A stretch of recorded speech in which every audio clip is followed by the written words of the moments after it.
বর্তমানে অনেকের ration card কিন্তু বাতিল হচ্ছে, বিশেষ করে যাদের AA, SP, এবং PHH এই ক্যাটাগরির কার্ডগুলো রয়েছে তাদের কিন্তু অনেকেরই কার্ড বাতিল হচ্ছে। তো কাদের কেন বাতিল হচ্ছে এবং আপনি কিভাবে চেক করবেন যে আপনাদেরটা বাতিল হলো কি না বা আপনাদেরটা ঠিক আছে কি না, তো সেটা নিয়েই আজকের ভিডিও। তো তার আগে একটা কথা বলে রাখি, এই যে কার্ড বাতিল হচ্ছে এতে কিন্তু প্রকৃত গরিব যারা যারা প্রাপক তাদের কিন্তু মুখে হাসি ফুটবে। কেননা সরকার যেটা বলছে যে যাদের পারিবারিক মাসিক ইনকাম 15,000 টাকার বেশি তারা কিন্তু এই AA, SPHH বা PHH এই কার্ডগুলো পাওয়ার যোগ্য নয়। তো তাদের কার্ডগুলো যদি বাতিল করে দেওয়া হয় তাহলে সেই যে কার্ডগুলো রয়ে যাচ্ছে সেই কার্ডগুলো কিন্তু যারা প্রকৃত প্রাপক তারা পেতে পারে। প্রতিটা রাজ্যের জন্যই কেন্দ্রীয় সরকার কিন্তু একটা নির্দিষ্ট সংখ্যক এই 3 ধরনের ক্যাটাগরির কার্ড দিয়ে থাকে। তো ধরুন যদি পশ্চিমবঙ্গের জন্য আমি উদাহরণ হিসাবে বলছি 50 লক্ষ কার্ড দিয়ে থাকে এই 3 ধরনের ক্যাটাগরির, তাহলে তার মধ্যে যদি 5 লক্ষ বাদ দেয় তাহলে সেই 5 লক্ষ কিন্তু যারা প্রকৃত প্রাপক যারা প্রকৃত গরিব তারা আবার পেতে পারে।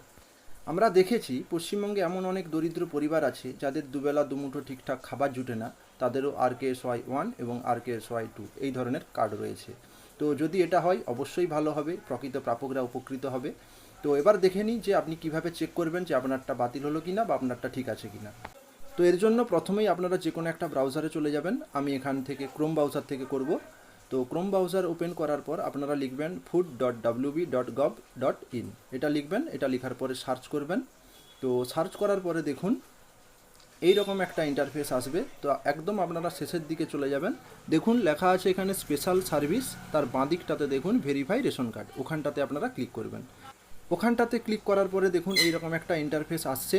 তো এখানে দেখুন লেখা আছে সিলেক্ট টাইপ, এখানটাতে আপনারা ক্লিক করবেন। তো এখানটাতে ক্লিক করার পরে দেখুন ration card number, ONORC member ID, Aadhaar card number, এগুলো দিয়ে আপনি সার্চ করতে পারবেন। তো আমি এখানে আধার কার্ড নাম্বার দিয়েই সার্চ করব, তো সেই জন্য এখানে আমি আধার কার্ডে ক্লিক করেছি। তারপরে দেখুন আমি এখানে আধার কার্ড নাম্বারটা দেব। তো আধার কার্ড নাম্বারটা দেওয়ার পর তারপরে যে নিচে কোডটা বলেছে সেই কোডটা আপনি দেবেন। তো কোডটা দেওয়ার পর সেন্ড OTP করবেন। তো আমি এখানে সেইভাবেই করছি।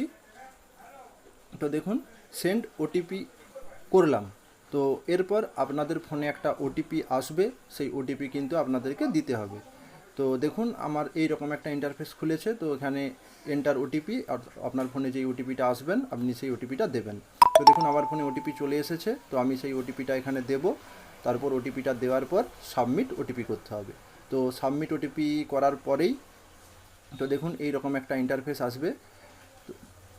দেখুন আপনাদের রেশন কার্ডের পুরো তথ্যটা কিন্তু এখানে আপনারা পেয়ে যাবেন।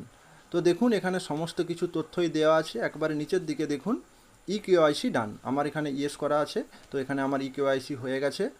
আধার সিডিং, তো আমার এখানে আধার সিডিংও করা আছে। স্ট্যাটাস, এই স্ট্যাটাস অপশানে দেখুন আমার লেখা আছে রিজন নট ফাউন্ড, অর্থাৎ এটা যদি থাকে তাহলে আপনার কার্ড ঠিক আছে, আপনি এই কার্ড থেকে মাল তুলতে পারবেন। কিন্তু এখানে যদি ক্যান্সেল লেখা থেকে থাকে তাহলে কিন্তু আপনি এই কার্ড থেকে আর কোনো মাল পাবেন না, অর্থাৎ আপনার কার্ড বাতিল হয়ে গেছে। তো এটাই ছিল আজকের এই ভিডিওটি ভালো লাগলে অবশ্যই আমাদের পেজটিকে ফলো করতে ভুলবেন না। ইউটিউব থেকে দেখলে সাবস্ক্রাইব করতে ভুলবেন না। ধন্যবাদ, ভালো থাকবেন।